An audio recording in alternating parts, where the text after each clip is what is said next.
Thank you. I will always remember the day that I was able to get Steven Spielberg a standing ovation. Maybe you'll get some other ones as you go forward in your career. Good luck. Genevieve may have mentioned this, but what version of Close Encounters are we going to see today? This is my version. This is not the studio's version.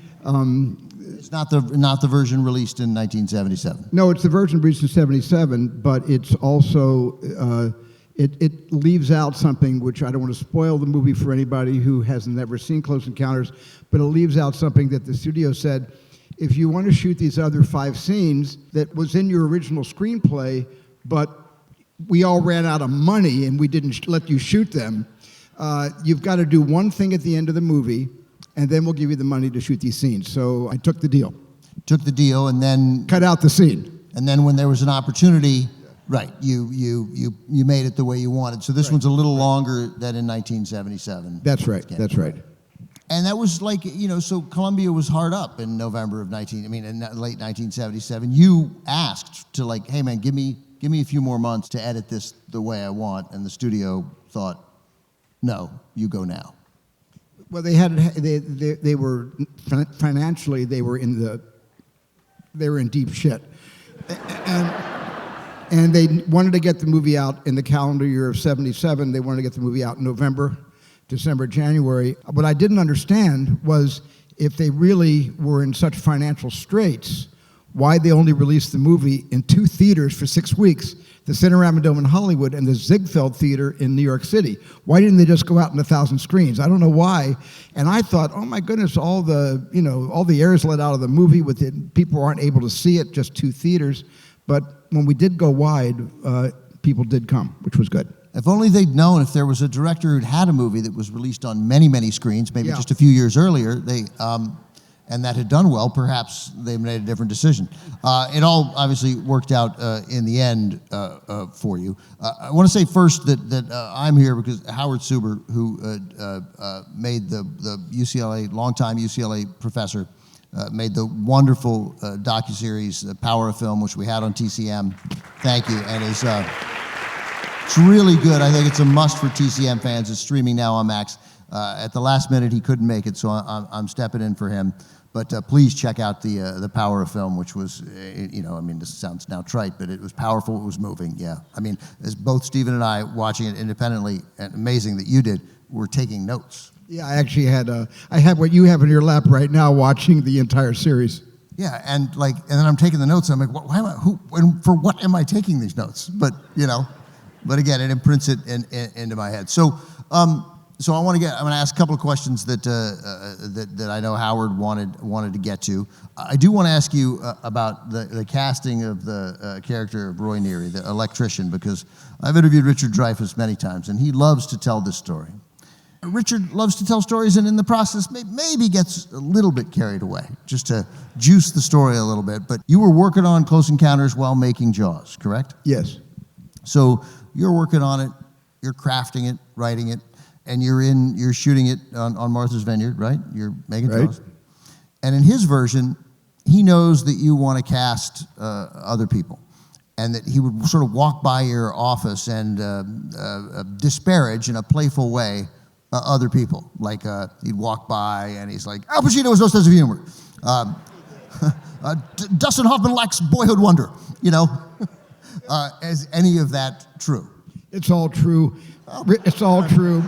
Richard is a good storyteller, but Richard tells the truth. And that's exactly what happened. Richard was right there. We were working every day. We were sort of marooned on Jaws for over 7 months, about 5.5 of those months on Martha's Vineyard before coming to Catalina Island off the coast here.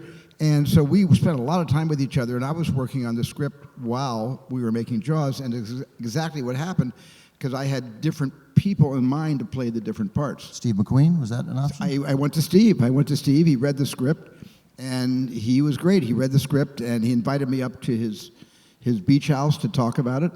And he opened up a can of Colt 45 beer, and And I wasn't a drinker. He didn't understand why I wouldn't drink the beer he put right in front of me. But we sat there, and he told me how much he really liked the script, and then he told me that he was not going to be Roy Neary. And I asked him why, and he said, interesting, he said, because at the very end, Roy Neary breaks down, and he's crying at the end, and I don't do that. And I said, no, I said, I'll cut it out. And he said, no, because when I read your script, it made me cry, that moment. You can never cut that out. It's interesting. The way I read it, and obviously you know better, being in the room with the Colt 45s, the undrunk Colt 45s, I read it as that he couldn't cry on cue, but you were saying he doesn't. Like that's not something he was interested in doing on camera. Yeah, exactly. Oh, it's very different. Exactly. That's interesting. And then those other guys, the usual suspects of brilliant actors at the time, Pacino, Hoffman, Hackman, Nicholson, they were all in your head, maybe? Maybe in my head. A couple of them, I don't want to name who, didn't, respond to it. A few of them did, and we met, but didn't want to make the picture. It was a pretty far out idea for a movie in those days anyway. Sure. It was pretty crazy.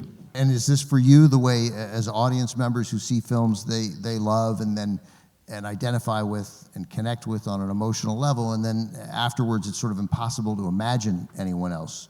Do you now have that with Richard? I do. Richard and I sort of identify with each other. And in a sense, when Truffaut makes movies, he kind of casts himself. And what I didn't realize was I was going to wind up casting myself to play, because that is how I identify with that kind of a character, and I wrote it from what I know. And it turned out that when Richard did the film, I really recognized a kind of kindred spirit. And I apologized at some point to Richard after about shooting 20, 30 days on Close Encounters that I kept him, I kept him in the wings for so long. I don't feel bad about that anymore. Yeah, it worked. Things worked out just fine for Richard, who's a big supporter of TCM, and he's been so wonderful to us. So his wife is played in the film by Teri Garr, who's so great, and you. Tell me why you liked Teri Garr. Because she was funny. Did you see her in a commercial? I saw her in a commercial, and she made me laugh in a commercial, selling soap or something. Coffee, something that I don't drink. I don't drink coffee, so whatever she was selling, I wasn't buying it, but I was really wanting to meet her for my movie. So you can find that commercial of Teri Garr. Just Google Teri Garr coffee commercial. It is 30 seconds long, and I totally see why. There is a likability, authenticity that you do not associate with commercials, where I sort of believed all of the story of why she makes this coffee and why she likes it. Well, she witnesses her husband having what you might call a psychotic break. What appears to be, yes, that's right. And when this is happening, I didn't want the character, her character Ronnie, to just be despairing and to fall apart and to be dark about his darkness. I wanted somebody that could figure out, how can I be normal in the middle of my husband melting down? What can I do to just sort of make fun of it, make light of it, until I really realized that I don't know how to handle anything like this. So I needed somebody with that sort of lift of humor. Yeah, how many people here have not seen Close Encounters? It always amazes me, although overwhelming majority have. So, again, we won't spoil anything, but this next question will reveal something about the movie, but it's sort of why I think perhaps the biggest reason, and Howard was going to ask it, of why Close Encounters means so much, why it stands out, what made it different. As you know from watching many of these movies, you remade one of them, War of the Worlds. Generally, movies involving aliens involve a threat, and a threat that is then realized, right, with devastation. You had a very different take here. What were you thinking behind that? Why was that your approach to a story about aliens on Earth? As a kid, I was influenced very much by the movies, science fiction movies, Westerns, but I was also very influenced by my parents.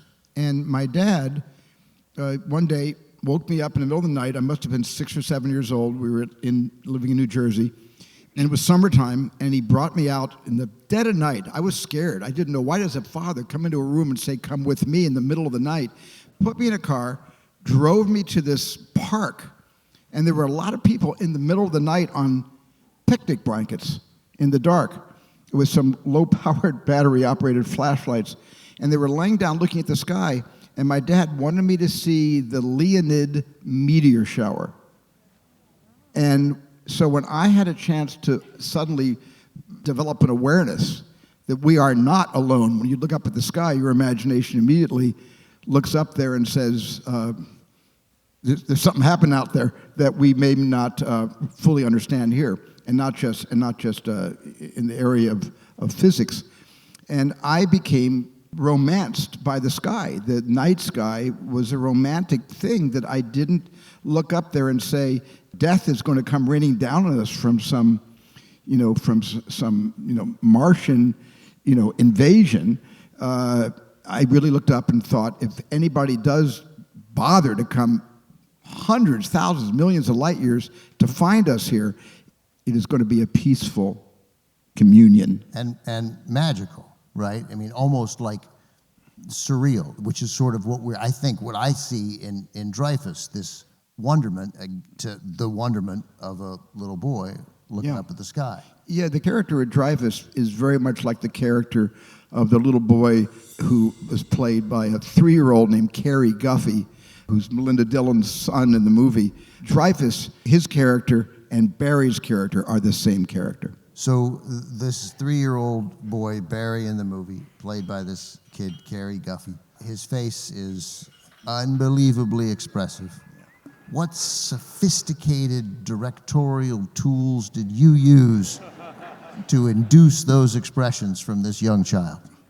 Look, I didn't say your dog is dead or anything like that to get him to cry or to get him to laugh. What I did was manipulative, but it was effective. When he had to look out the screen in porch to look at the sky because something was coming out of the sky, and he was looking at this with great fascination, I simply said, I have a present for you. First I said, roll, and we rolled the camera.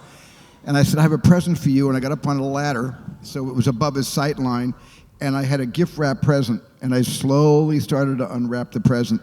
One piece of paper, one ribbon string at a time, and his eyes were salivating.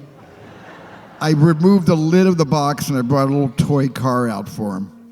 And I said, cut, next shot.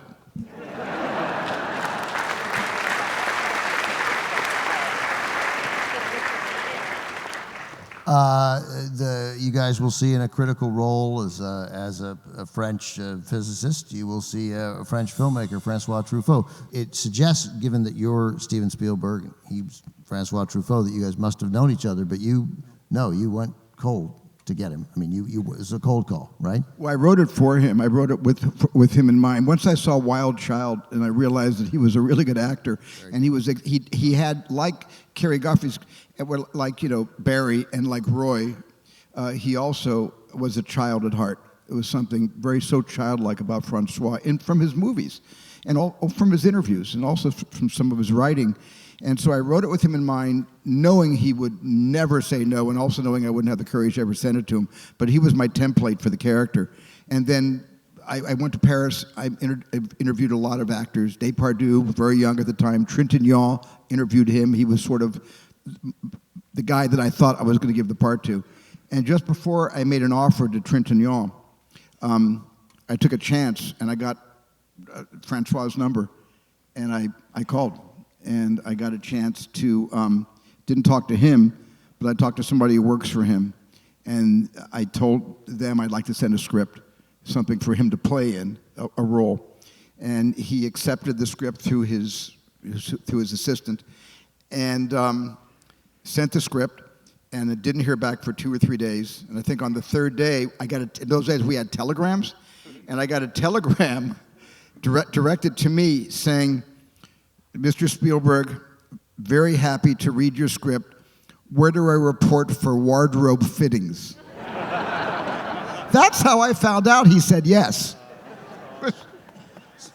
So I imagine one of the millions of things I love about you. I like the films that you make too, by the way. But I just imagine that you have like that.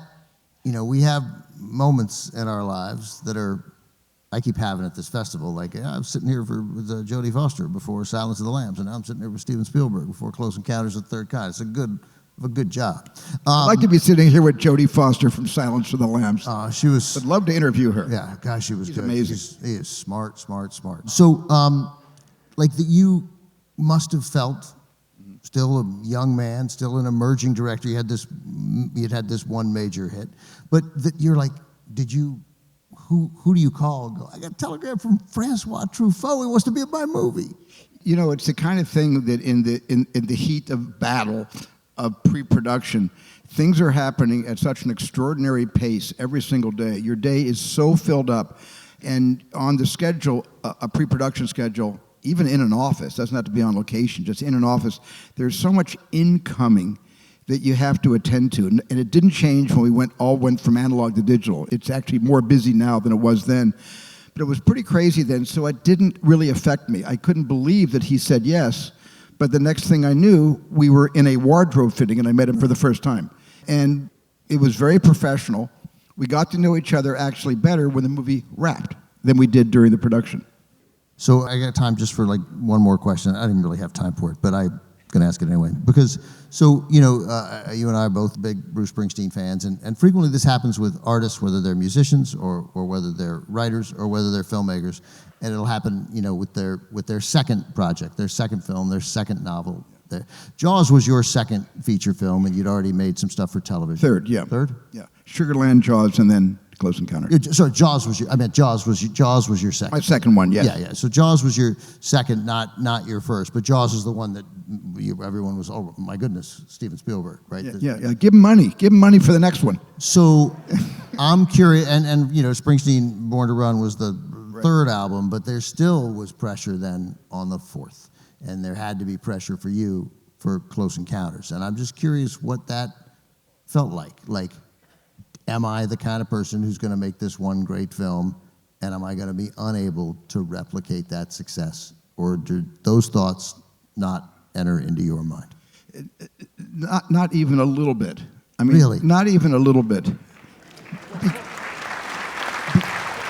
Because I wasn't looking to match the box office at Jaws. I had this movie in my heart for a long time. I made a little movie called Firelight about UFOs when I was 16 years old in Phoenix, Arizona, on 8mm. And it was 2.5 hours long. It was actually longer than the movie you're about to see. and so this was in my kishkas, and I really felt that I didn't care. I just wanted to make the movie. That's all that mattered to me.